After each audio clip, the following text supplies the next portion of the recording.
algunas personas dicen, usted es la única persona en el mundo que me puede ayudar. O, o también puede ser, solamente usted me puede ayudar a usted. En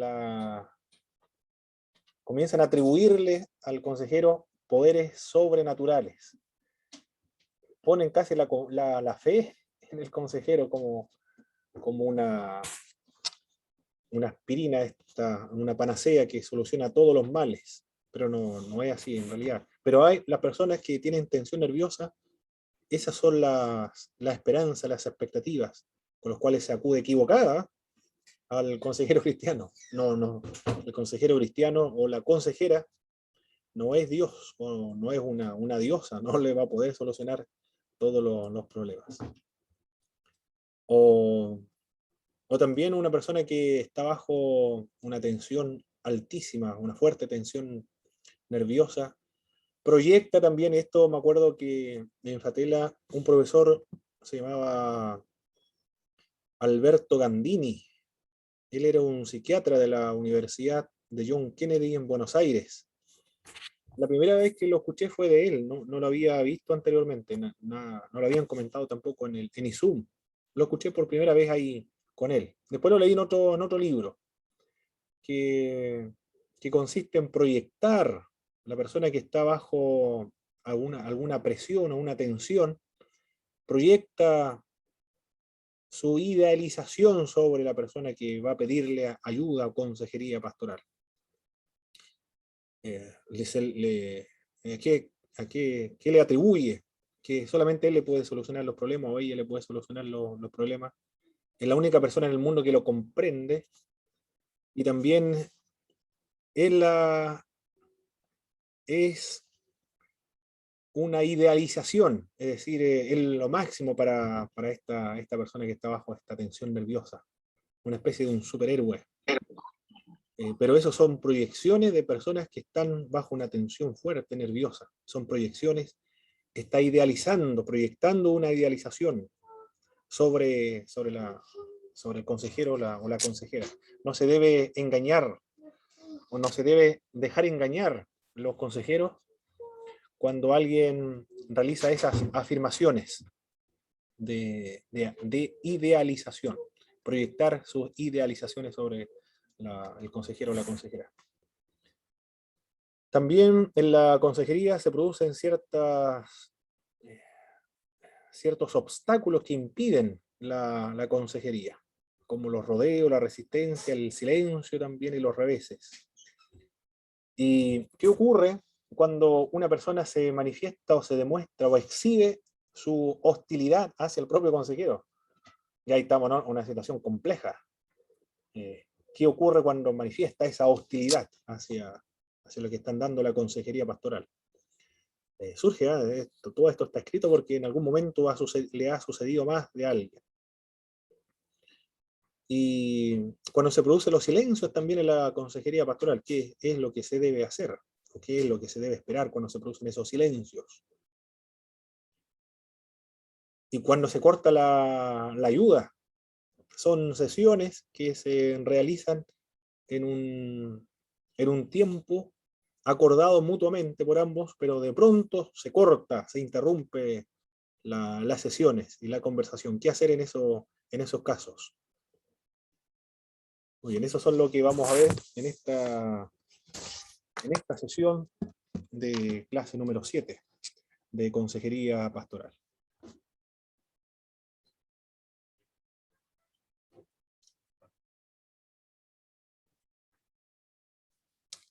Algunos elementos que se deben tener en cuenta en la consejería pastoral. ¿Cuáles son estos elementos que se deben considerar?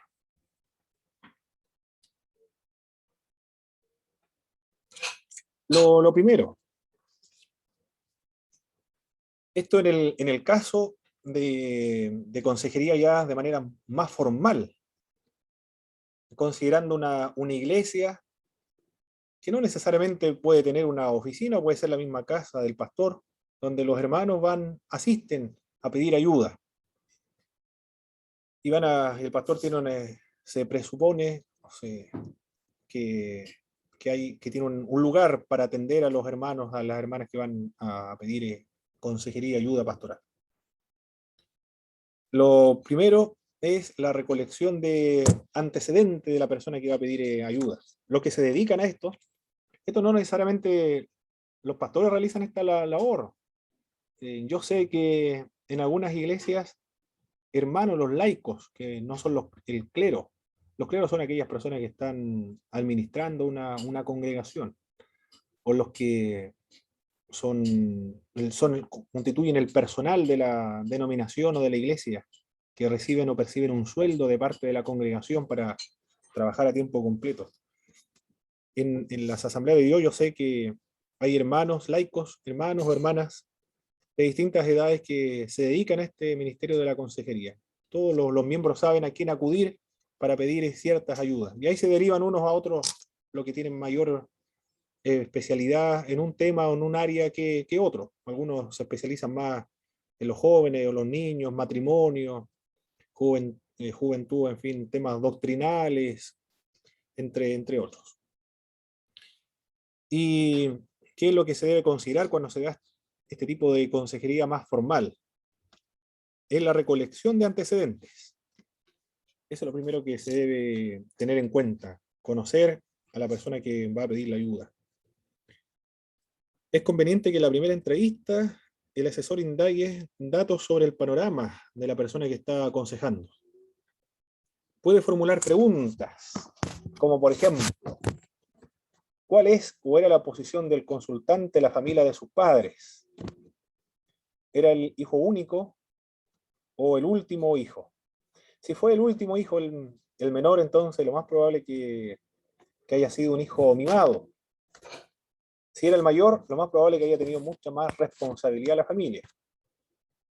Si era un hijo que no querido, ya la situación es más compleja y si tiene alguna tensión, esto viene desde la infancia entonces de los padres porque tiene cicatrices emocionales porque los padres no lo esperaban, no lo querían. ¿Cuál es la situación de sus padres? También. ¿Los papás están vivos o ya fallecieron? ¿Están separados? ¿Se llevan bien entre ellos? ¿Dónde viven? Esas son las otras preguntas que se deben responder o hacer a la persona que va a pedir la ayuda. ¿Cuáles son los datos personales? ¿Cuántos años de estudios tiene? Si es casado, ¿cuántos hijos tiene? Si se lleva bien con su cónyuge, ¿cuál es su trabajo? ¿Cómo es la situación económica? Todos estos son antecedentes que ayudan para ayudar a orientar a una persona que necesita ayuda pastoral o espiritual. ¿Cómo está la salud también? ¿Cómo se lleva con las otras personas? Con los colegas de trabajo, los miembros de la familia, los amigos. ¿O es alguien que es conflictivo, que tiene problemas serios de carácter? Una persona que todos los días lunes llega golpeando la puerta. Me han contado casos como eso, de colegas de trabajo que llegan todos los días lunes golpeando la puerta. ¿Cómo es la vida espiritual? Bueno, si es creyente, ¿cómo es la vida espiritual de esta persona que quizás ha ido a pedir ayuda espiritual porque ha despreocupado su vida espiritual? Lo más probable también, pues. Por eso que todas estas preguntas son muy importantes. Si ha descuidado su vida espiritual, entonces comienzan las tensiones para un creyente porque ha perdido ese contacto, esa comunión permanente con el Señor y tiene sus repercusiones, sus resultados en su relación con el prójimo también. ¿Cuál es la relación con la iglesia? Si se llevan bien entre los hermanos de la congregación. ¿Cuáles son sus pretensiones? ¿Cuáles son la fuente de satisfacción? ¿Dónde él encuentra satisfacción, la dicha? La felicidad, ¿dónde se puede recrear? ¿Cuáles son sus gustos? Algunos consejeros tienen tarjetas donde anota los antecedentes de la persona que requiere ayuda y las repasa antes de la siguiente consulta. Ya que estas personas que desarrollan este tipo de ministerio de consejería pastoral están comprometidos con este ministerio, porque llevan tarjetas y comienzan a anotar todos los antecedentes, toda la recopilación de antecedentes. Como ocurre con los psicólogos cuando se va a la consulta. Llevan unas carpetas y comienzan a anotar todo lo que le comentamos, si vamos solos, si vamos en familia, con nuestros hijos, comienzan a anotar todos los antecedentes personales, la recopilación de antecedentes, muy importante. Eso es lo primero que se debe hacer para estos tipos de aconsejamiento o orientación pastoral, ayuda pastoral. Bien formal, bien sistemático, ordenado, bien disciplinado, para ayudar a otro. Son herramientas, instrumentos que en la práctica ayudan al cuerpo de Cristo. Son dones ministeriales. El apóstol Pablo en el libro de los Efesios dice que Dios estableció apóstoles, profetas, evangelistas, pastores y maestros a fin de perfeccionar a los santos para la obra del ministerio, para la edificación del cuerpo de Cristo. Efesios dice eso, presenta 5 ministerios, pero no son 5 ministerios. Corintios, Romanos presentan más ministerios: servir, presidir, aconsejar, exhortar, de misericordia, entre otros. Y este es otro de los tantos ministerios dentro de la congregación cristiana y tiene la finalidad de edificar al cuerpo de Cristo, perfeccionar a los santos para la obra del ministerio. Luego, el otro punto tiene que ver con la percepción del carácter del aconsejado. La personalidad del individuo se expresa en todas las actividades. Se puede saber mucho acerca de la persona que está consultando, cómo mira a otra persona, cómo habla, cómo da la mano.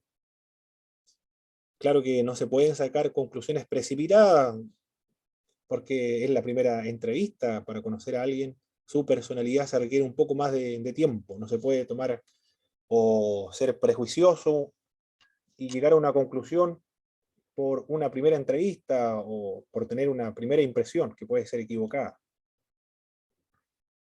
Si el aconsejado viene al pastor con un paso firme y vigoroso, viene caminando con paso firme y vigoroso, está indicando que está optimista en cuanto a la ayuda espiritual o ayuda pastoral que le puede traer esa consulta. Si viene con paso vacilante, probablemente tenga reserva acerca de la consulta, o puede que sea tímido y esté deseoso de retirarse, si viene con paso vacilante. Si la persona se sienta en una silla distante al pastor, indica que vacila o va a resistir los consejos si se sienta a cierta distancia. Si se sienta muy cerca al asesor, puede indicar que tema que el consejero le rechace o que quiere ser amigo de él. Si se sienta rígido a la orilla de la silla, significa que se siente nervioso o también está ansioso. No es tan simplemente discernir correctamente los gestos, porque algunas personas también pueden tener una máscara de tranquilidad, de serenidad, pero es simplemente una máscara que está ocultando la angustia o la tensión nerviosa que lo ha motivado a ir a pedir ayuda pastoral. La persona que siempre sonríe puede expresar así un falso optimismo. Si siempre está permanentemente sonriendo la consulta, puede ser que sea un falso optimismo. En contraste, el neurótico por lo general expresa pesimismo o melancolía también, y falta de interés en las otras personas. El nerviosismo y la intranquilidad emocional se notan también en la voz, para la persona que tiene esta característica de la neurosis. Bueno, es decir, neurótico, ya esto ha superado las competencias de un miembro de una congregación del cuerpo del Señor Jesucristo, quien necesita ayuda profesional. Si tiene esta característica de ser neurótico, no es que no podemos ayudarle, sino le podemos orar por él. Esa es la parte, y satisfacer esa necesidad espiritual. Ayudarle desde la perspectiva espiritual, pero evidentemente que requiere ayuda profesional en este caso. Si protesta demasiado, porque también hay alguien que puede protestar demasiado en la consejería pastoral, el consejero debe poner en tela de juicio lo que dice el aconsejado. Probablemente esté mintiendo, y como protesta mucho, Él quiere autoengañarse a sí mismo, haciéndose creer que todo lo que está diciendo él es la verdad y pretende también engañar al pastor. Si da vuelta sobre un asunto, si da vueltas y vueltas el asunto, es otro indicio de que no quiere presentar el asunto de manera clara. Es decir, está dando rodeo al asunto, no quiere concretar o ir al grano de dar razón por la cual fue a pedir ayuda a la consejería pastoral. Eso tiene que ver con la percepción del carácter del aconsejado, por medio de los gestos, la voz, la forma de sentarse, si protesta, o es muy melancólico, o es pesimista, o puede estar enmascarando por medio de serenidad la angustia que está por dentro. Ese es el segundo paso o elemento en el proceso de la consejería, percepción del carácter del aconsejado. El otro punto, el punto 3, es la comprensión de la persona que tiene fuerte tensión nerviosa. Se debe comprender a aquella persona que tiene una fuerte tensión. Esta persona no actuará como alguien normal. La tensión es algo que varía según la persona. Puede ser que lo que produce tensión en una, a otra persona no le afecte en absoluto. Tiene que ver con el dolor también. Tanto el dolor emocional como el dolor físico tiene distintas reacciones para cada persona, cada individuo. En algunos va a ser más doloroso que en otros. Como aquellos que trabajan con la electricidad, por ejemplo, el que tiene experiencia trabajando con la electricidad, si le da un golpe de corriente, no va a manifestar tanto el dolor como aquella persona que es nueva en ese oficio de la electricidad.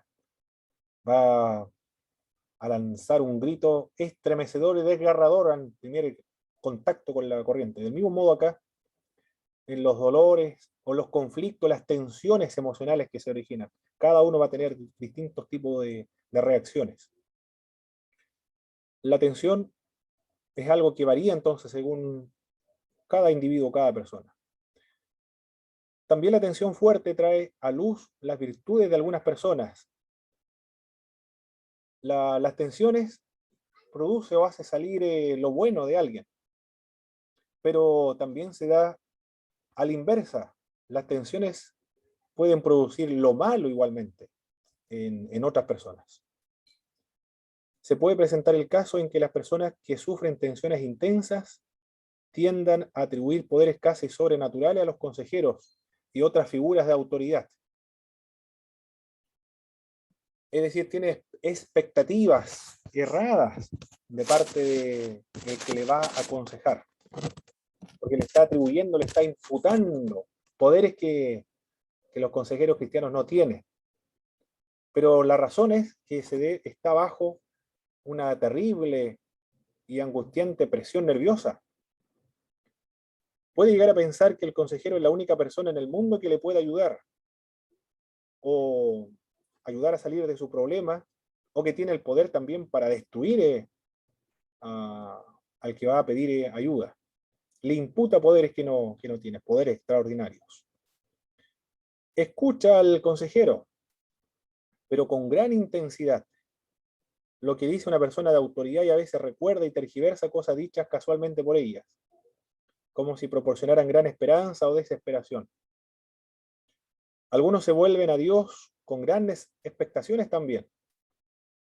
La fe acá, la fe en el Señor si es cristiano, la fe en Cristo, es un gran recurso para ayudar emocionalmente a una persona que está bajo esta tensión nerviosa. Las tensiones que origina la vida, que origina el mundo, o que es resultado finalmente de la naturaleza pecaminosa en la cual nos encontramos, que no es el mundo perfecto, estamos en un proceso de crecimiento, pero la fe es el gran recurso para poder ayudar a alguien que se encuentra bajo esta tensión. Hay muchas personas que le cuesta llevarse bien con personas a su alrededor. Hay dos maneras diferentes de considerar la tensión. Una de ellas es se puede considerar como un medio de desarrollo personal, y por lo tanto algo beneficioso para aquel que está experimentando estos tipos de tensiones nerviosas. Pero también, por otro lado, la tensión, otro individuo, puede ser destructiva, que conduce solamente a la frustración. Hay dos maneras entonces de considerar una tensión nerviosa, como un desarrollo algo beneficioso, o también lo puede mirar desde una perspectiva más negativa. Puede ser causa de frustración o puede ser destructiva también. Estos son algunos elementos en el proceso de la consejería. La primera, recolección de antecedentes de la persona que va a pedir ayuda, la percepción del carácter del que va a pedir consejería y la comprensión de la persona que tiene una fuerte tensión nerviosa, que piensa que el asesor le va a ayudar y solucionar todos sus problemas. Idealiza al asesor también. Y la consejería y la atención se puede mirar de estas dos perspectivas, una positiva y la otra negativa. Muy bien, vamos a dar la oportunidad entonces a la siguiente, a una disertación. Y esta disertación, el hermano Vicente, para la próxima semana, hermano Christopher Barriento, entonces, el nuevo consejero cristiano, va a disertar nuestro hermano Christopher.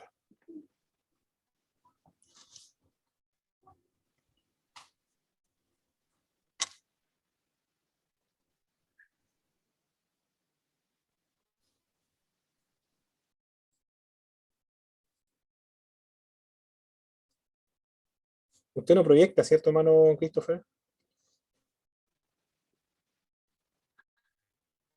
No, no, profesor. Ah, muy bien. Yo sí Perfecto.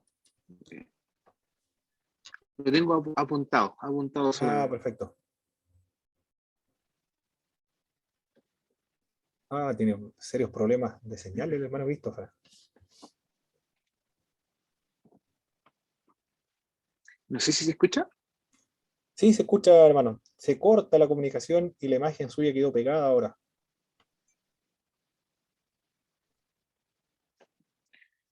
¿Se quitó el video? Ahora, lo más probable es que ahí se escuche mejor, ¿eh? Vamos a probar de ese modo. Si se, si se corta muy Ya, seguido, entonces ahí vamos a continuar la clase para no tener problema de que se pegue la señal. ya, profesor.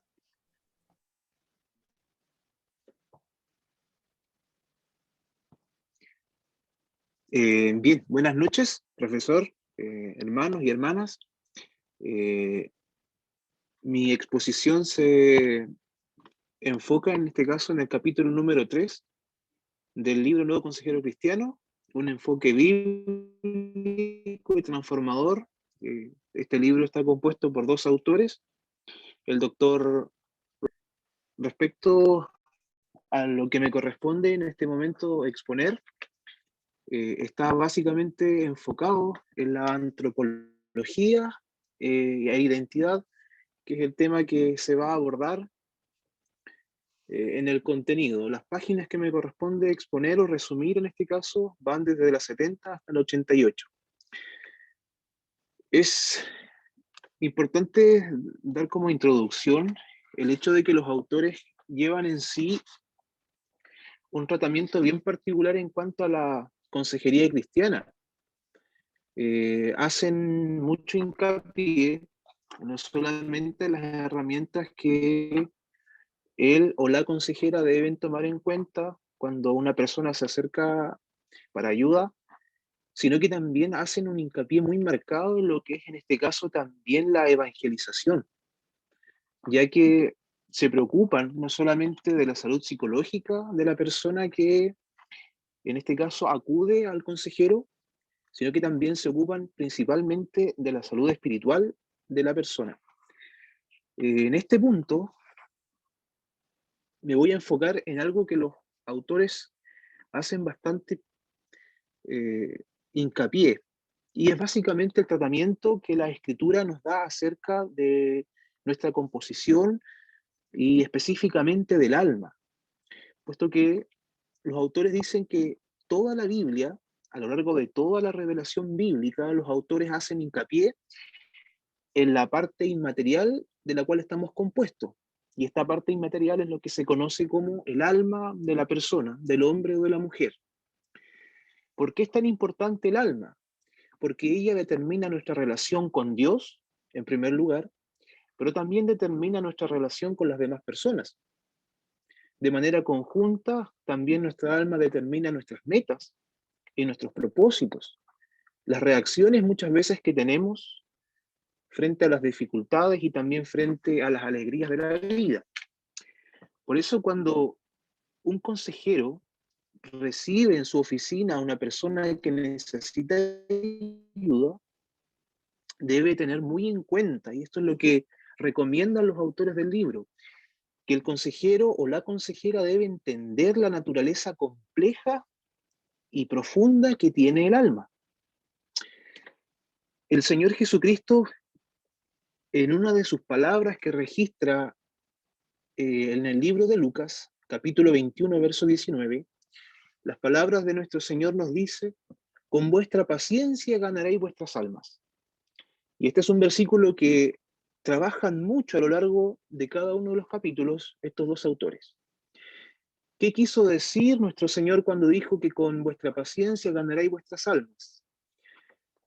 Lo que quiere hacernos entender, en primer lugar, es que ganamos o poseemos nuestras almas cuando descubrimos la importancia y la relevancia que tiene el Evangelio en la persona.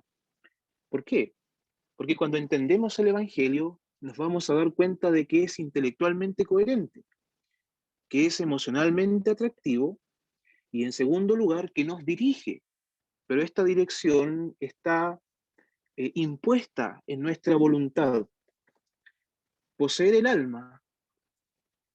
Cristo nos indicó que ganamos o poseemos nuestra alma a través de la paciencia. La paciencia que la persona o el creyente en este caso mantiene es una señal o una marca de que está obteniendo la perspectiva de Dios sobre la vida.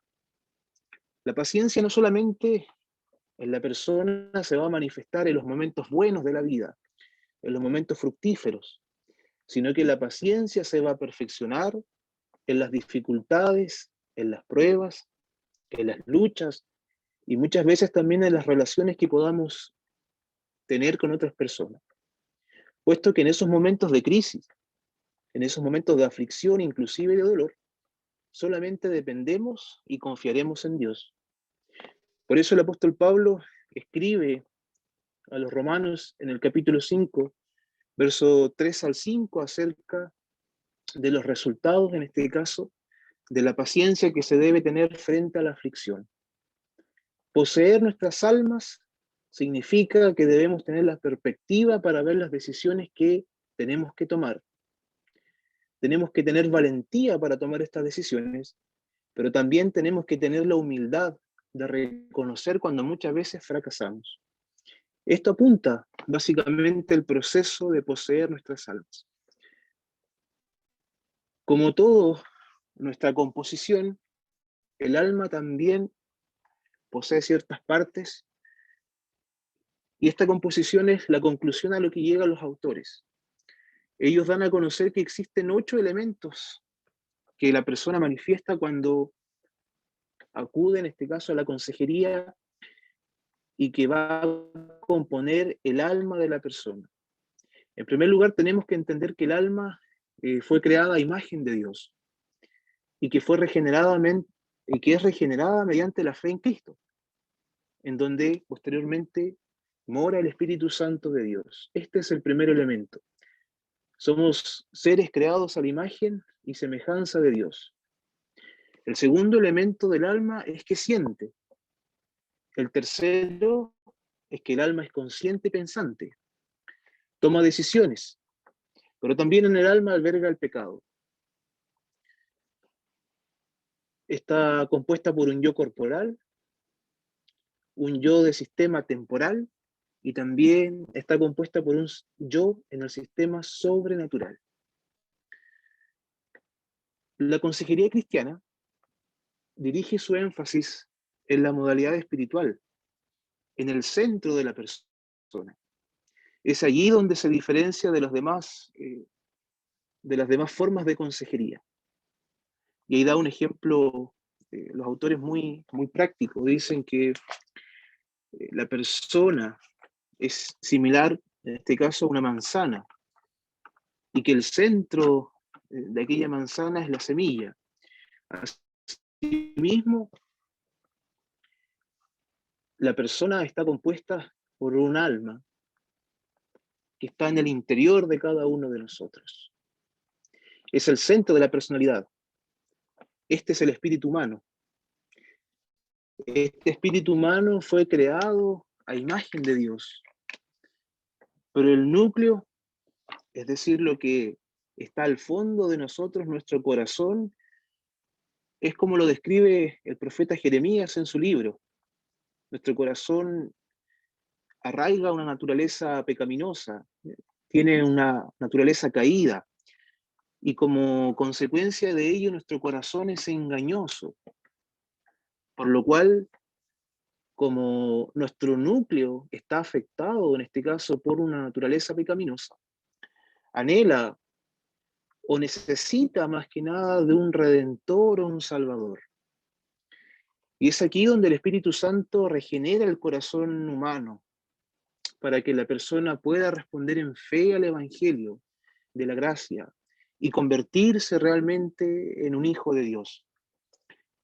Esto es básicamente lo que tratan en este capítulo los autores que mencioné anteriormente.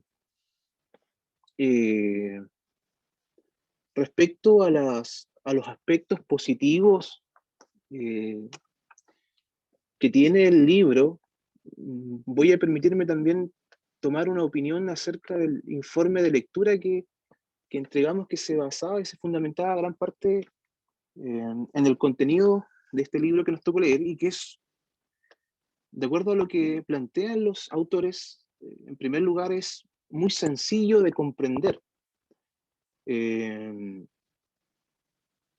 Alcanzan un modelo de narración que es muy interactivo, es decir, es muy atractivo y fácil de leer. Te invita en este caso a llevar una lectura sistemática del contenido, da continuidad a cada uno de los pensamientos, de las ideas. En segundo lugar, tiene un alto valor teológico y bíblico en cada argumento, en cada idea, en cada problema que los autores desarrollan. Entonces, nos van entregando un panorama no solamente del problema en sí, de dónde radica, sino que también nos enseña cuál es la solución y por qué muchas veces se debe tomar la decisión de recurrir a buscar un consejero bíblico. Esos son los puntos fuertes que encontré particularmente en este capítulo. Debilidades, la verdad es que no encuentro debilidades en lo que abordaron. Considero que se preocuparon, el estudio es muy meticuloso, los libros, aunque citan, son bastante prácticos, entonces no considero que, al menos en este capítulo, exista alguna debilidad que se pueda manifestar. ¿Cómo nos puede ayudar al ministerio? Bueno, la invitación es clara. Yo considero que nos hace un llamado a cada uno de nosotros a ser actores activos en cuanto a quizás no tomar una rama o en sí dedicarnos a la consejería, quizás en algún caso puede que sí, pero sí nos invita en este caso a que cuando alguien se nos acerca con un problema o con una dificultad, tengamos la capacidad, en primer lugar, de escuchar a aquella persona y en segundo lugar, preocuparnos de lo que está pasando en ese momento. Por eso considero que es muy importante el detenernos algunas veces a escuchar detenidamente a las personas que se acercan a nosotros con alguna inquietud, con algún problema o con alguna consulta, a fin de que podamos realmente en ese momento ejercer eh, y demostrar el amor de Dios a través quizás de un consejo, a través quizás de un momento de estar compartiendo con la persona y poder ayudarle en su momento de dificultad o de duda, quizás que pueda estar experimentando. Eso sería a grandes rasgos, profesor, mi exposición. Perfecto, hermano Christopher, muchas gracias por la exposición del libro, la disertación y también la evaluación. Los hermanos que leyeron el texto, ¿qué opinión tienen acerca de esos dos autores? El nuevo consejero cristiano, el título de ese libro.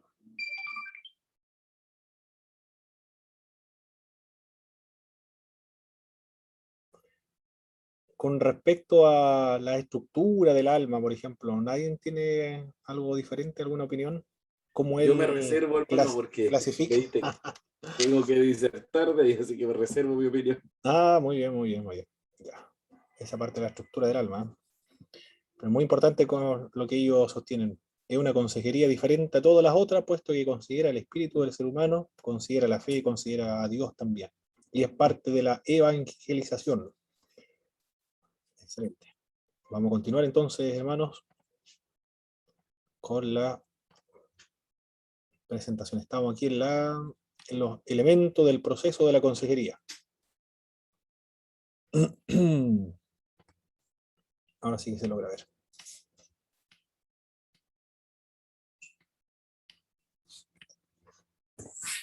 Cuando se lleva a cabo la consejería, hay algunos problemas que perjudican el proceso de aconsejar. Y son los siguientes. Una de ellas son los rodeos y la resistencia. Pocas personas presentan clara y honestamente desde el principio el origen de la consulta, a menos que sea alguien que culturalmente puede ser más pragmático y que está con el tiempo, tiene poco tiempo y él quiere salir de la situación en la cual se encuentra de manera urgente, entonces se va inmediatamente al grano a tratar acerca del asunto, no le da tantos rodeos. Pero no todos son así, no todos son pragmáticos, cada persona tiene su propia filosofía de vida, a algunos le cuesta mucho más poder ser honesto. Se siente insegura de relatar inmediatamente al pastor los problemas que le aquejan, temen que se les censure o que no les comprendan muy bien o que violen su confianza. Esas son algunas reticencias o son las razones por las cuales permite a la persona de darle rodeo a un asunto y no concretar la razón por la cual lo lleva a la consejería pastoral. Por esa razón vacilan en divulgar su problema. Algunos consultantes no saben exactamente cuál es su problema debido a su confusión. Bueno, ahí ya el asunto es más complejo porque no saben qué fue lo que lo llevó a la consejería pastoral. Aquí ya estamos en serios problemas, pero ocurre.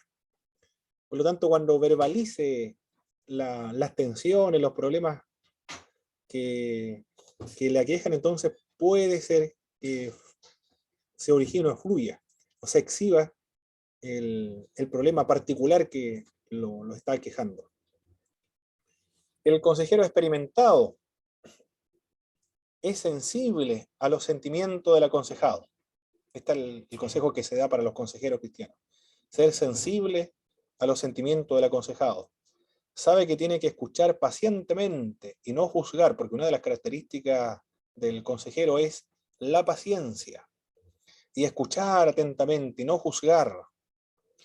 Evitará cortar la confianza de sus consultantes también. Conviene no molestarse cuando el consultante la resiste. El consejero debe tener paciencia, ser tolerante, mantener la serenidad cuando se producen estos rodeos y estas resistencias. En caso de hostilidad, cuando sea un poco hostil o manifieste la hostilidad hacia el consejero. Cuando se enoja, por ejemplo, el asesorado con el pastor y sigue teniendo esa actitud a medida que transcurren las sesiones, no vale la pena tratar de apelar a su raciocinio porque si ha ido a la consulta pastoral es porque está bajo una tensión, está confuso emocionalmente. Por lo tanto, no se puede apelar a su raciocinio, sino que debe seguir respetándolo como persona y actuando con una característica que debe destacar a los consejeros cristianos, que es la paciencia. Se repite constantemente esta característica de los consejeros, la paciencia. Puede decir: comprendo muy bien cómo usted se siente. Esos son la actitud que debe tener el consejero cristiano frente a las personas que resisten, que le dan rodeo a un asunto, que no concreta el problema que lo ha llevado a la consejería, y también con aquellas personas que son hostiles. Debe continuar teniendo paciencia, ser tolerante, respetar a la otra persona y decir: comprendo muy bien cómo usted se siente. Ese es uno de los problemas que se origina en la consejería pastoral. Otro es el silencio. Son varias las razones que produce ese momento, esa instancia de silencio. Puede ser que tenga vergüenza de contar algunos detalles por tratar de... También puede ser que esté tratando de decidir qué contar y qué no contar. Está seleccionando lo que va a contar. Puede ser esa es la otra razón por la cual guarda un momento de silencio. Puede esperar que hable el consejero o cobrar ánimo para hablar acerca de otro asunto. Puede estar también esperando una respuesta de parte del consejero, que diga algo para luego cambiar a otro tema. Tal vez medite lo que ha dicho. Ha guardado silencio porque ahora está reflexionando lo que ha dicho anteriormente. Esa puede ser la otra razón por la que ha guardado silencio. Pero también puede que haya guardado silencio por un momento porque está cansado por la tensión nerviosa y quiera descansar un poco.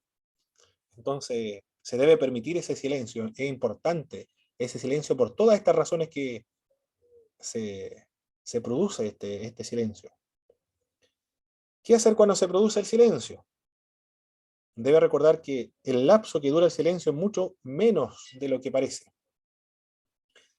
Si la persona que ha pedido ayuda pastoral guarda silencio, conviene esperar también en silencio para permitir que el consultante piense acerca de lo que ha dicho, lo que va a decir, o reflexione lo que está, lo que está pensando, o está tratando de articular sus ideas, verbalizar los problemas que tiene. Claro que el silencio no puede ser tan largo tampoco, debe tener un límite. Si la pausa se extiende, preguntarle algo sobre el tema entonces. Así se rompe ese silencio que se ha prolongado en el tiempo. Preguntarle, hacerle una pregunta sobre el tema y va a comenzar a explicar nuevamente el asunto o el problema que ha llevado a la consulta. O preguntarle la razón por la cual permanece en silencio, también puede ser el otro recurso. ¿Por qué ha guardado silencio en este asunto en particular? Los rodeos, la resistencia, el silencio, son algunos problemas que obstaculizan la consejería pastoral. Otro problema, cuando se producen estos reveses y el deseo de cortar la ayuda prematuramente. ¿Qué debe hacer el pastor o el consejero cuando es obvio que el consultante corta prematuramente la consulta? Tiene que respetar el derecho a tomar esa decisión de cortar la consejería. Porque si corta la consejería es porque no ha tomado la decisión de no recibir esa ayuda por varias razones que no sabemos cuáles son, pero se deben respetar porque también hay que considerar que solo se puede ayudar a aquel que colabore y que quiera y desee ser ayudado. No se puede ayudar a alguien a la fuerza. Por lo tanto, se debe respetar ese derecho a cortar en ese instante la consejería. Pero conviene que la puerta quede abierta, porque es posible que después reflexione, piense, tenga un minuto de reflexión o introspección personal y necesite nuevamente la consejería pastoral, entonces hay que dejar abierta esa puerta para que vuelva nuevamente a retomar estas sesiones de consejería. No debe insistir en que el aconsejado continúe recibiendo ayuda, porque la consejería pastoral es igual que la conversión. Es voluntario, o los miembros de la iglesia para servir al Señor es voluntario, debe ser producido por el Espíritu de Dios de servir. Acá también debe ser voluntario, pero no bajo presión. No se puede ayudar a nadie bajo presión. Son muchos los factores que influyen en la toma de decisiones de alguien. Factores que se deben considerar al momento de tomar una decisión. ¿Cuáles son estos factores? El intelecto es uno de los factores que ayudan a tomar una decisión. El intelecto. Pero también las emociones. No basta el intelecto, sino que también juegan las emociones. El espíritu del ser humano también tiene un rol muy importante, un factor para tomar una decisión. Los instintos son otros factores para tomar una decisión. Las convicciones religiosas, los tabúes, las normas de la sociedad, la presión social hace que un individuo tome una decisión. El concepto de la persona que tiene de sí mismo también determina la decisión que se va a tomar. Los urgentes deseos momentáneos, con frecuencia, es uno de los factores que influyen en la toma de decisiones. Estas claman con mayor intensidad, mucho más fuerte que la propia voluntad, como un niño, por ejemplo, cuando quiere galletas, lo quiere ahora, lo quiere ya, inmediatamente, o quiere bebida, o quiere algún juguete, ahora y ya. No tiene paciencia para esperar otro día o un poco más tarde. Los deseos momentáneos juegan un papel muy importante al momento de tomar una decisión. Hay personas que se dejan llevar por sus antojos, por ejemplo, la compra de un vehículo también. Puede ser. Otros por la opinión de la mayoría, por ejemplo, la compra de una determinada marca de ropa o de vestimenta. Es la sociedad la que le impone la forma de vestirse o de comportarse. Para casarse, por ejemplo, en el matrimonio. Algunos se casan por la presión social, porque quieren ser semejantes a sus compañeros de curso, o por presiones de familiares, o los mismos padres, entre otros. La presión social, la sociedad ejerce influencia sobre el comportamiento de las personas. Otros, por la opinión de la mayoría, el temor también influye en las decisiones para evitar la desaprobación de la gente, a pesar de lo que su conciencia le dirige o la conciencia le ha señalado, indicado. Pilato es un ejemplo de estas personas que actúa bajo la presión de las personas independientemente de su conciencia. Pilato sabía que Jesucristo era inocente, a pesar de eso, le condenó a muerte, porque la sociedad judía lo presionó. El deseo de la gente, el deseo de la gente también influye al momento de tomar una decisión. Los publicistas apelan a este aspecto de las personas para vender los productos, lo que la persona desea. Cuando uno toma una decisión debe preguntarse, ¿cuáles son los verdaderos motivos por los cuales se va a tomar esta decisión? ¿Son porque es un gusto momentáneo o por la presión social? ¿Cuáles son las razones por las cuales se ha tomado una decisión o se va a tomar una decisión? ¿Qué me dice la conciencia también por la decisión que voy a tomar? La conciencia es la naturaleza moral que Dios ha establecido sobre todos los seres humanos. Esa naturaleza moral, sin embargo, está destruida o neutralizada por el pecado, en el caso de los incrédulos. Pero acá los consejeros cristianos orientan, ayudan a los creyentes. Esa conciencia moral o esa naturaleza moral ha sido iluminada por la fe, por la conversión, la gracia. Ha sido iluminada por el Espíritu de Dios, y esa conciencia moral también ha sido iluminada por la palabra de Dios, por los consejos cristianos que se pueden encontrar allí. Por eso que tiene un gran recurso el creyente para poder restaurar su salud espiritual, su salud emocional, para estar en buenas relaciones con Dios, con sus semejantes también. La conciencia. La conciencia habla. Ahí se debe dirigir por la conciencia. El protestantismo, uno de los principios es la libertad de conciencia. No podemos obligar a nadie a convertirse o a tomar un determinado estilo de vida. Martín Lutero fue lo que estableció ese principio de la libertad de conciencia. La fe o la religión no debe ser impuesta, sino debe ser voluntaria, de acuerdo a lo que determina nuestra conciencia. ¿Qué dice nuestra conciencia? Si nuestra conciencia nos acusa, es un recurso que Dios no lo estableció. Pero sabemos que también nuestra conciencia es engañosa, aunque seamos cristianos, puede ser aún engañosa. La norma para tomar una decisión es Jesucristo. La pregunta ética de los creyentes en temas complejos, por ejemplo, la inseminación artificial, la clonación de órganos, por ejemplo. La pregunta que se debe, o temas políticos, económicos también, es ¿qué haría Jesucristo en mi situación o en este caso en particular? Para las grandes tomas de decisiones como esa, por ejemplo, el modelo de Jesucristo, ¿qué haría Cristo en mi lugar? Es muy importante. ¿Es correcto, según la norma cristiana, la decisión que voy a tomar? Es la otra pregunta que se debe plantear la persona que va a tomar una decisión. ¿Es correcto desde el punto de vista del cristianismo o está en contra de la fe cristiana, en contra de la Biblia? ¿Cuáles son los beneficios a largo plazo también de la decisión que voy a tomar? ¿Cuáles son las consecuencias negativas? Al pastor como consejero le toca a veces señalar a los consultantes los factores que entran en juego al momento de tomar una decisión entonces.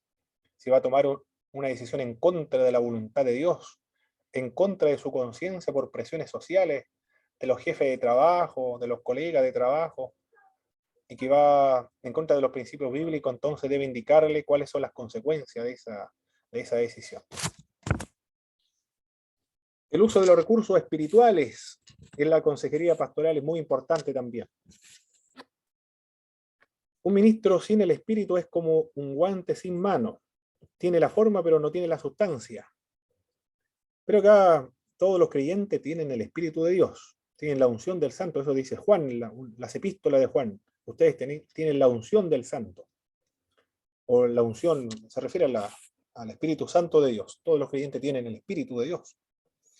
El pastor tiene la confianza de que es Dios quien obra a través del proceso de la consejería pastoral. Esto es extraordinario, maravilloso. Esto no dependemos entonces de los recursos, de las investigaciones de sociólogos, antropólogos o psiquiatras. Todos los recursos que están disponibles se utilizan desde la perspectiva y desde la teología evangélica conservadora. Se utilizan todos estos recursos para el beneficio del cuerpo de Cristo de la Iglesia, pero siempre se está evaluando, juzgando o se está criticando desde la perspectiva de la Biblia, si sirve para el cristianismo o es incompatible con la fe cristiana. Pero un recurso muy importante en la consejería es que Dios está actuando, está interviniendo, está ayudando, y los consejeros son instrumentos del Espíritu de Dios para ayudar a alguien emocionalmente o espiritualmente. El Señor ayuda a las personas en estas áreas, la salvación, por ejemplo, o en la consejería pastoral, discipulado, en el evangelismo, o también para descubrir y desarrollar sus dones espirituales, pero lo hace por medio de personas, por medio de otros seres humanos, no por medio de los ángeles. En algunos casos puede ser que le ayude por medio de un sueño o una acción directa, por medio de una visión, pero son excepciones a la regla. La regla es que Dios ayuda, trabaja, evangeliza, pastorea por medio de personas vulnerables, pero son en última instancia aquellas personas instrumentos en las manos de Dios. Los consejeros cristianos entonces son los canales por medio del cual Dios actúa, el Espíritu de Dios actúa para edificar a su iglesia, perfeccionar a los santos para la obra del ministerio, para exhortar, consolar, para animar. Una de las herramientas más poderosas en las manos del consejero cristiano, ¿cuál creen ustedes, hermanos, que puede ser la herramienta más poderosa en las manos de los consejeros cristianos? La palabra de Dios. Muy bien, la palabra de Dios, pues. Claro que sí. La oración y la palabra de Dios, ahí está la guía, ahí está la voluntad de Dios expresada. Conviene ser prudente en el uso también de las Sagradas Escrituras, se debe guardar el equilibrio, usar moderadamente la Biblia, los consejos, investigaciones de profesionales como psicólogos y psiquiatras, la experiencia, todo eso se utiliza. Consejeros, investigaciones profesionales, psicólogos, psiquiatras, lo mismo que ha dictado la experiencia. Todo eso son los recursos para desarrollar o ejercer la consejería pastoral. Muy bien. Estos apuntes ahora viene del libro de mi profesor, Edgardo Muñoz, profesor de ISUM, y también del Instituto Bíblico Río de la Plata. Allá él es director de ese instituto bíblico. Y este libro lo trabajamos en ISUM, en la materia de consejería pastoral. Son resultados, lo que hace acá Edgardo Muñoz, no es consultar tantas citas bibliográficas o de los autores, los que han trabajado con consejería pastoral, los que escriben, sino que este texto lo formó en base al testimonio, la experiencia de todos los estudiantes de ISUM, que son de toda América Latina. Por lo tanto, lo que él presenta son las experiencias de los distintos pastores de América Latina. Esos son los resultados del trabajo. Y él lo expone en este libro de texto. Es muy, muy bueno el texto. Se nota que viene de la experiencia estas conclusiones, estos consejos que dicta Edgardo Muñoz.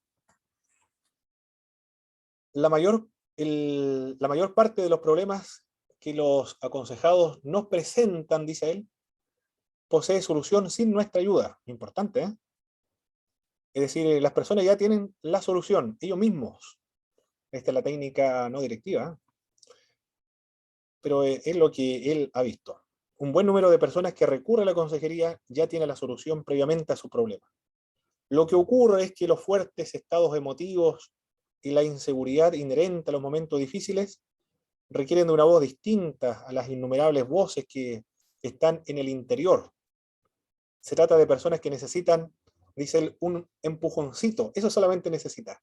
El consejero cristiano, entonces, o los que asistan a la consejería pastoral, el asesor le da un pequeño empujón para poder solucionar su problema, que lo tiene él mismo o ella misma.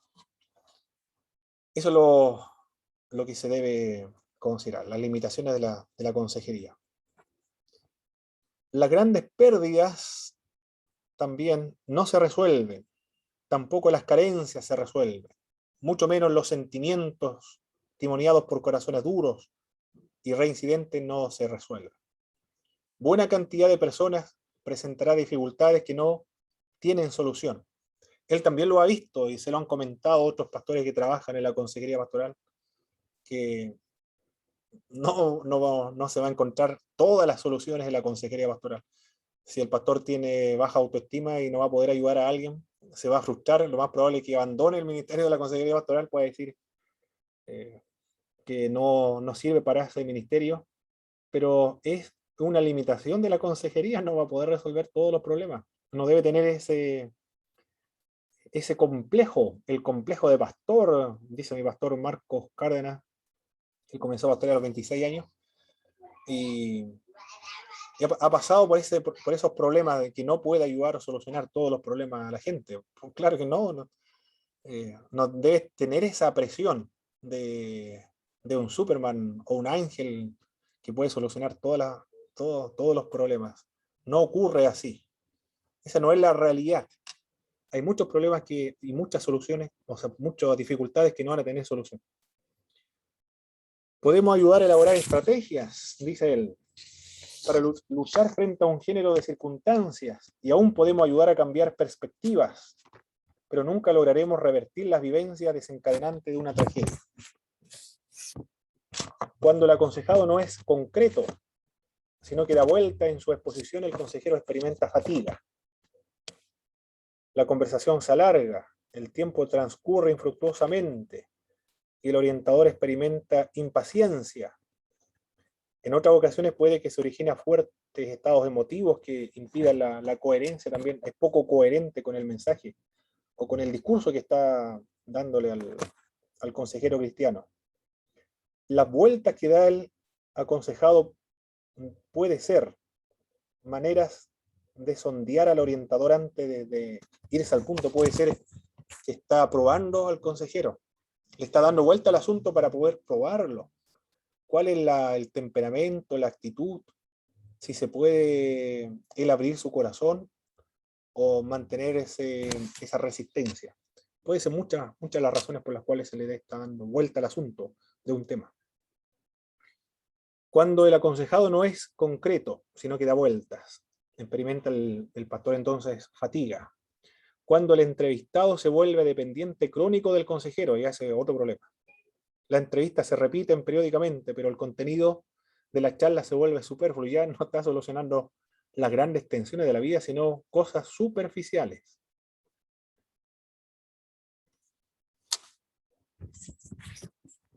El entrevistado busca todo tipo de motivos para conversar con el pastor, y aquí se ha vuelto dependiente. Y en la consejería pastoral, uno de los propósitos, las razones de ser de la consejería pastoral es que el aconsejado dependa cada vez menos del pastor. Necesita de su tutela para cada detalle. En otras palabras, incorpora al consejero en su sistema y reemplazó su propia responsabilidad para poder tomar decisiones. ¿Qué hacer en ese caso, hermanos? Cuando alguien se vuelve dependiente del pastor para las tomas de decisiones que no son trascendentales en la vida, sino que son superfluas, superficiales. Y para cada actividad, cada decisión que deba tomar, le consulta al pastor. ¿Qué se puede hacer en ese caso?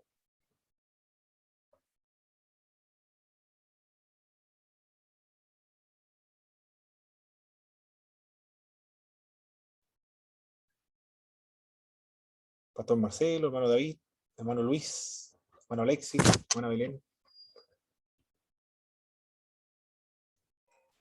Yo creo que se debiera como empezar a enseñar a la persona a poder buscar las propias soluciones a las decisiones que tenga que tomar.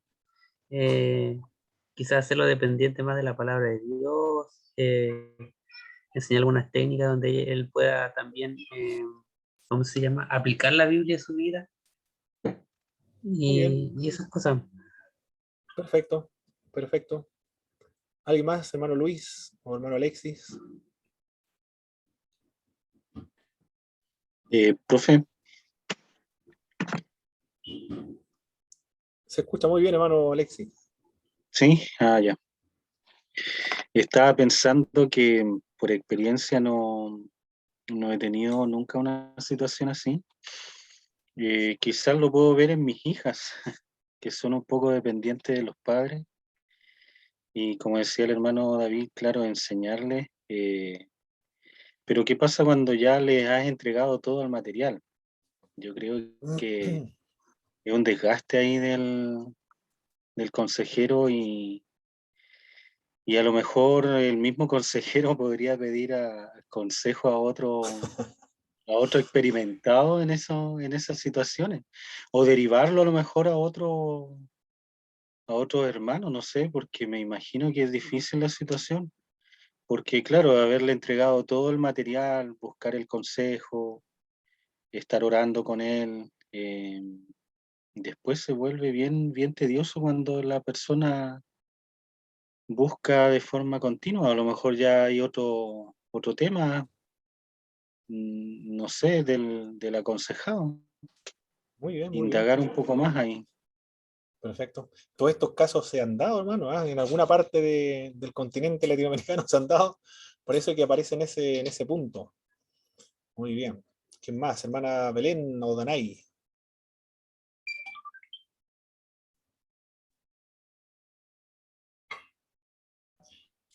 A mí me pasó, hermano Pablo. Ah, muy bien, ¿ves qué ha pasado? Ya. Sí, sí, a mí me Ya. pasó. Yo utilicé el método confrontacional. Ah, perfecto. Es un método, ¿ah? Es un método ahí. Perfecto. Sí, le expliqué a la persona que por medio de la palabra del Señor, obviamente, que todas las personas que han confiado demasiado en los hombres terminan fallando. Entonces, se les termina cayendo tarde o temprano el pedestal porque tarde o temprano van a encontrar errores en nosotros como cualquier otro. Ahí la persona entendió, pero a los pocos días se fue de la iglesia. Esa fue mi experiencia personal. Ah, muy bien, muy bien. Tenía hartos problemas, ¿eh? Hartos problemas. Aquel hermano o hermana. Según lo que he leído, llega un momento en que se deben terminar las sesiones de la consejería pastoral porque no puede depender permanentemente del aconsejado. Llega un momento en que se ha solucionado un problema concreto que lo ha llevado a la consulta. Y el pastor ha determinado que ya ha tomado una decisión, por lo tanto se corta inmediatamente las asesorías, no hay más asesoría en ese asunto. Se debe cortar esa. Profesor, Sí, hermano Alexis. pero ahí el consejero debiera tener una posición o una personalidad,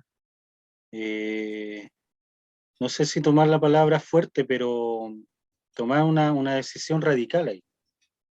Porque muchas veces a lo mejor depende la personalidad que pueda tener el consejero también. Así Ah, muy como bien. el Claro. pastor Marcelo igual tomó esa decisión. Es una decisión radical porque, claro, tiene consecuencias. La consecuencia fue que el hermano se fue. ¿Y cuántos casos deben haber así mismo? Sí, depende también de la persona, porque había un pastor que me comentó, había siempre un matrimonio que iba permanentemente a consultarle siempre el mismo problema de problema, problema familiar entre esposos. Y el pastor perdió la paciencia en ese momento, le dijo, ¿hasta cuándo te va a poner los pantalones? Parecen niños viniendo todas las semanas por el mismo asunto, y ustedes ya son personas adultas, no le da vergüenza venir a pedir ayuda de estos temas que ustedes mismos pueden resolver en sus casas. Nunca más fueron a, a la consejería pastoral, pero pero se llevan bien en la iglesia, están trabajando muy bien. No sé cómo estará en la casa, pero si en la iglesia funcionan bien, dijo el pastor. Bueno, depende de cuánto tiempo sean cristianos también. Todo eso depende, hay muchos factores que, que determinan cuál va a ser el resultado. Perfecto. Sigamos a la siguiente. ¿Qué más? La insinceridad también del aconsejado. Puede ser que esté mintiendo igualmente. Por miedo puede ser que no esté indicando toda la verdad. Por vergüenza, intereses de alguna índole o de alguna patología, los entrevistados pueden perder la franqueza. No es difícil detectar las mentiras cada vez que hay cambio de volumen o velocidad de la voz, cuando el idioma gestual muestra movimiento exagerado, la mirada se torna esquiva, probablemente nos encontremos ante una situación de insinceridad. La inconsecuencia de un relato se encargará de velar si la persona está diciendo la verdad o en realidad está mintiendo en la consejería pastoral. Todo esto son obstáculos o limitaciones de la consejería. No está siendo sincero la persona que está relatando su problema. La desaparición del aconsejado. De pronto no hay más entrevistas y el problema no ha sido resuelto, ha desaparecido de la consulta. Esto deja un desagradable sabor. En casos como esto debemos expresar que las puertas quedan abiertas para una próxima consulta si así lo desea.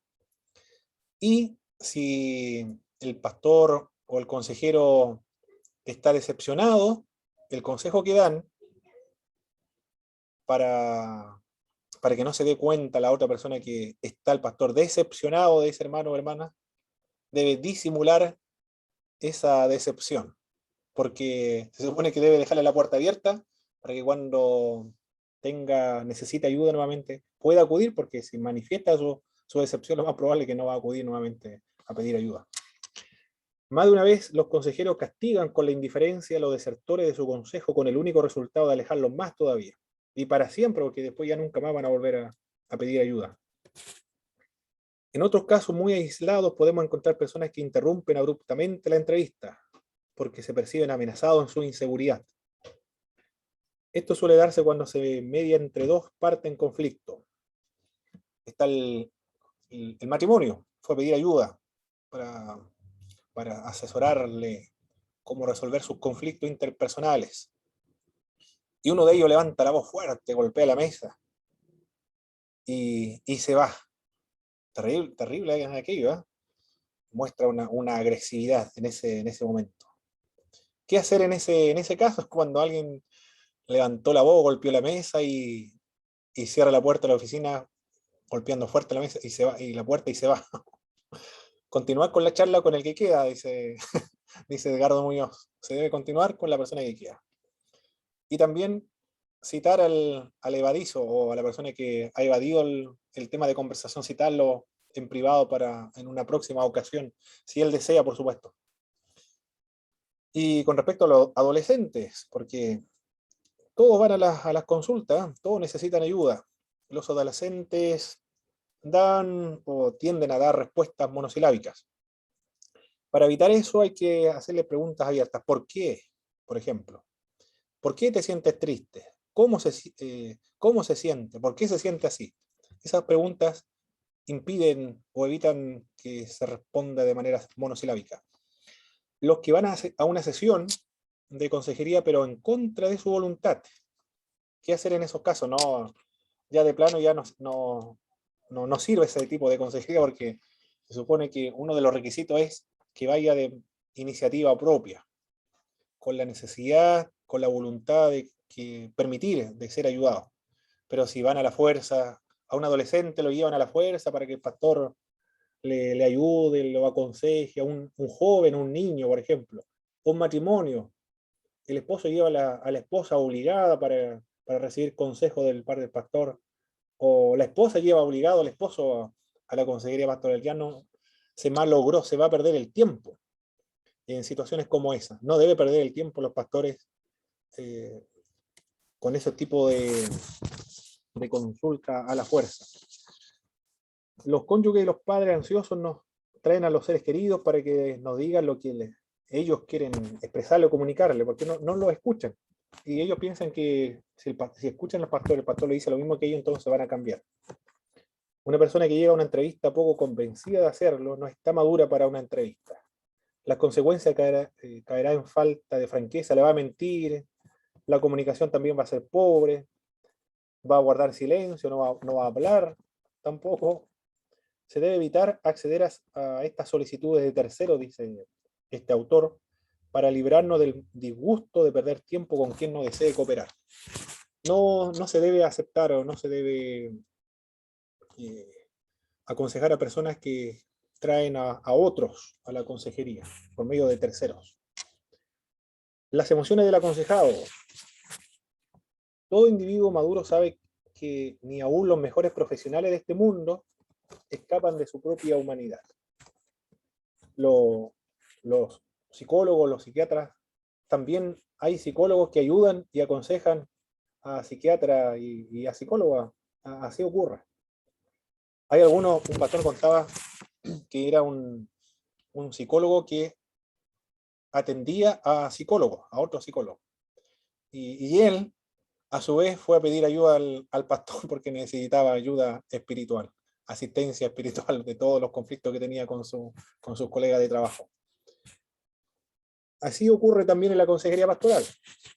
Nadie es un superhéroe, un Superman, o un Dios, o un ángel, sino simples vasos de barro, instrumentos débiles instrumentos vulnerables, pero que Dios lo utiliza para ayudar a su gente, a su pueblo. El porcentaje de personas inmaduras se eleva entre los que solicitan entrevistas del aconsejado.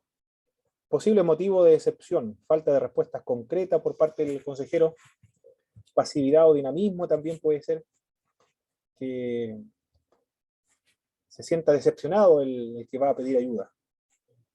Mala retroalimentación puede ser también, no escuchar o prestar atención al entrevistado, puede ser que esté recién comenzando en el ministerio de la consejería pastoral, o puede ser que tampoco lo pusieron ahí, no sé si ha habido un caso así, no lo creo, pero no hay una retroalimentación, no hay un compromiso, no hay una voluntad, o una vocación de poder ayudar al otro hermano, por eso es lo más probable que no ha prestado mucha atención. Olvidar detalles vertidos igualmente.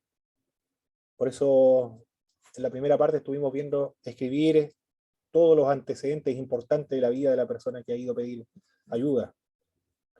Manifestar indiferencia, poco afecto o mínima cordialidad puede ser también. Bueno, otro de los requisitos de la consejería pastoral debe ser una persona amistosa, no con un carácter militar, un carácter de un combatiente de las fuerzas especiales, sino una persona amable, cordial, con cordialidad. Actitud autoritaria también puede ser otro caso, ¿eh? Un autoritario no van a escapar de la consejería de un autoritario. Rigidez en las alternativas de resolución, puede ser también. Espíritu crítico hacia otras personas, faltas éticas, morales, o en las relaciones familiares o interpersonales, todos esos son obstáculos que impiden que el aconsejado continúe las sesiones. Indiscreción, ¿no? Esto ya es terrible, uno de los requisitos también de los que ayudan a otras personas es que debe ser discreto. Si no hay discreto, entonces se va a malograr la consejería pastoral. Debe guardar el secreto. Nadie debe saber el secreto que le han contado, ni siquiera su esposa o su esposo, nadie más. ¿Qué más puede ser? La expectativa demasiado elevada sobre lo que es un orientador. Puede ser también eso, otras razones. Ya esto no tiene control aquí el pastor o el consejero cristiano. Algo que ha escapado a su control. Que la otra persona tenga expectativas extraordinariamente altas sobre la persona que le va a ayudar, no es así.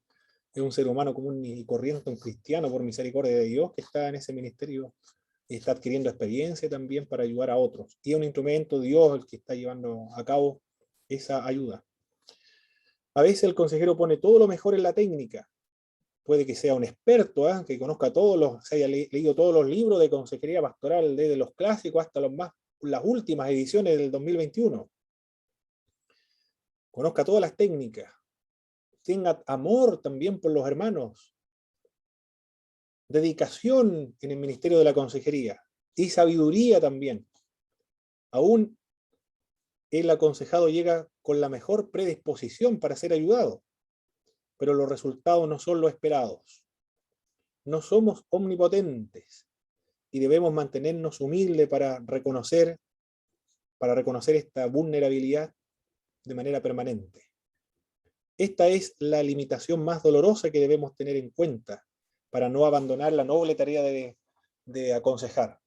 No se van a solucionar todos los problemas, aunque todos colaboren y el consejero cristiano tenga todas las características del consejero y la persona que va a recibir ayuda también está dispuesta a recibir la ayuda, no se van a solucionar en todos los casos. Y esa es la limitación, dice Edgardo Sepúlveda, más dolorosa, para no abandonar el ministerio de la consejería pastoral. Aunque se malogre, no dé resultados, no se solucionen los problemas, debe continuar en ese ministerio de la consejería pastoral. Pero esto es igual que el evangelismo, porque por más que se predique a una familia, a los vecinos, por más que se predique en las plazas de una ciudad, la gente no se va a convertir toda. Algunos se van a convertir, pero no todos. Del mismo modo, cuando se ora por los enfermos, algunos se sanan, otros no se sanan. Y la persona no se debe frustrar por ello. porque hay muchos factores que no tenemos idea cuáles son. Muchos factores influyen también para que se produzca y sea exitosa la consejería pastoral. No se da solamente estos reveses o no se concretan los resultados, no se solucionan los problemas en consejería pastoral como en todas las otras áreas, otros ministerios también. Pastoral también, los pastores, por muchas características positivas que tengan, no es suficiente. En las personas también tienen un rol muy importante. No todos se van a quedar en la iglesia, no todos van a querer al pastor, otros van a presentarle obstáculos, se van a ir a otra iglesia y así. Confiar meramente en lo que nos dice el aconsejado, sin proveernos de otros medios de conocer un hecho. Linda con la simpleza. La decepción del entrevistado, acá dice, sienta por su consejero es otro inconveniente inevitable. Y la información unilateral, en caso de la familia, cuando hay dos esposos, va solamente la esposa a la consejería pastoral y presenta su queja, su problema. Ahí el pastor o el consejero debe escuchar a ambos, no solamente a uno. No se van personas que tienen conflicto en una congregación. No se debe escuchar una parte, sino se debe escuchar a la otra parte también para ser equilibrado, para ser equitativo, para ser justo. Si se escucha una sola perspectiva, va a ser parcial, muy subjetiva. Para bailar tango se requiere dos personas. Si hay un conflicto, hay dos personas que están produciendo este tipo de conflictos. Esa es la información unilateral a la hora de evaluar los problemas no es un buen recurso. Muy bien, eso es lo que estamos viendo y teníamos que ver en esta parte, mis estimados hermanos. Ahora vamos a dar un repaso breve de lo que estuvimos viendo. Hermano Alexis, ¿qué preguntas se pueden realizar en la primera parte de la recopilación de antecedentes de la persona que ha venido a pedir ayuda o asistencia pastoral y espiritual?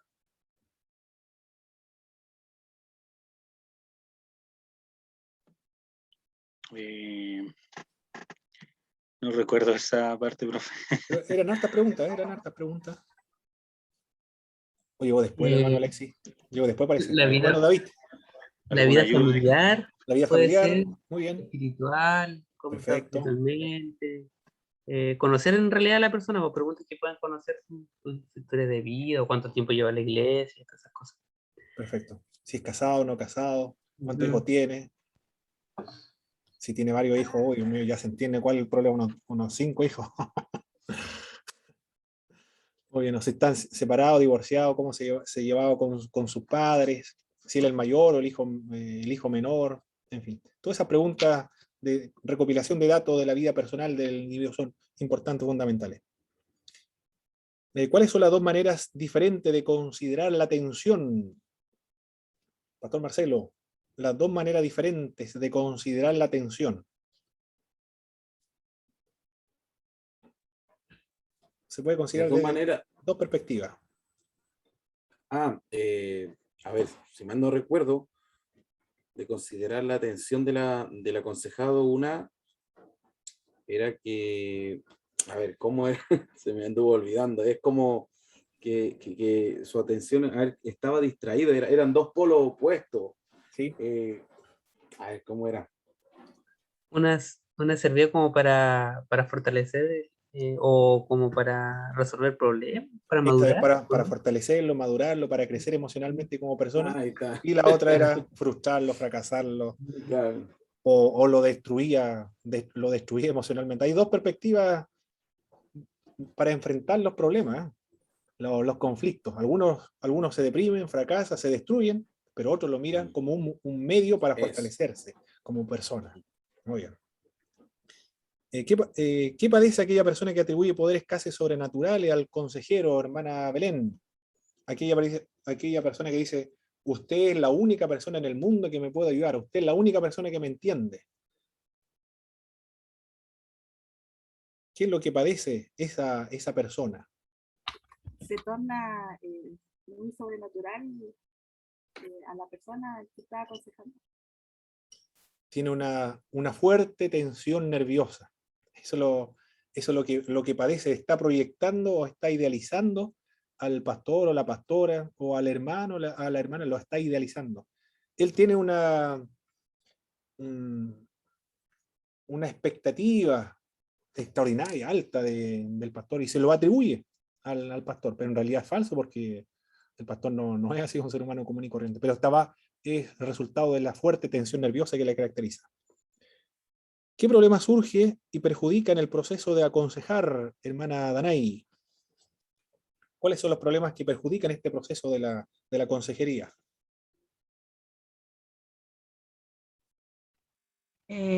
Cuando se da rodeos al tema y se pone resistencia, Muy bien, ¿y qué o más? cuando hay silencio Perfecto. y cuando se quiere cortar la ayuda. Muy bien, excelente. Esos son los problemas que perjudican el proceso de la consejería. Hermano Vicente, ¿qué debe hacer el pastor cuando el asesorado se muestra hostil hacia el pastor? Uy, es terrible estar en esa situación, ¿eh? Es hostil hacia el pastor, es un poco agresivo. ¿Qué debe hacer el pastor en esa situación? Creo que no lo escuché por mi mala conexión esa parte cuando usted lo explicó. Ah, muy bien. Hermano Luis Núñez, quizás se acuerde de esa parte. No, hermano Pablo, paso con paso, dijo por ahí alguien. Hermano Christopher. Ungirlo con aceite hirviendo, dice hermano David. Muy bien. El hermano Christopher se acuerda de qué hacer cuando la persona se muestra hostil hacia el consejero o a la consejera.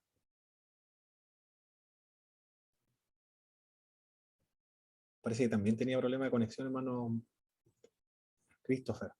¿Qué se debe hacer, hermanos? Cuando se muestran hostiles hacia el consejero.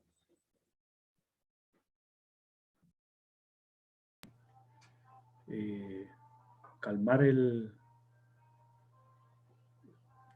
colocarle paño frío al ambiente, no sé. Muy bien, muy bien. Esa es continuar con la serenidad, Claro. ser tolerante, ser paciente, porque esa es la característica del consejero, ser paciente, tolerante, sereno y comprensivo, empatizar, ponerse en el lugar del otro. Comprendo muy bien cómo se siente.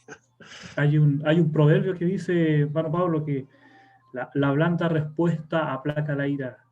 Perfecto. Creo muy que por bien. ahí va Excelente. Esa es la actitud que debe tener el consejero cristiano. Conflictiva, es complejo la situación aquella cuando se muestran hostiles hacia el consejero. Muy bien. Eso es lo que estuvimos viendo ahora. Después volvemos a las 9:05, porque ya son las 8:34. A las 9:05 volvemos, mi hermano, para la segunda parte y después la disertación. Bendiciones. Nos encontramos media hora más tarde.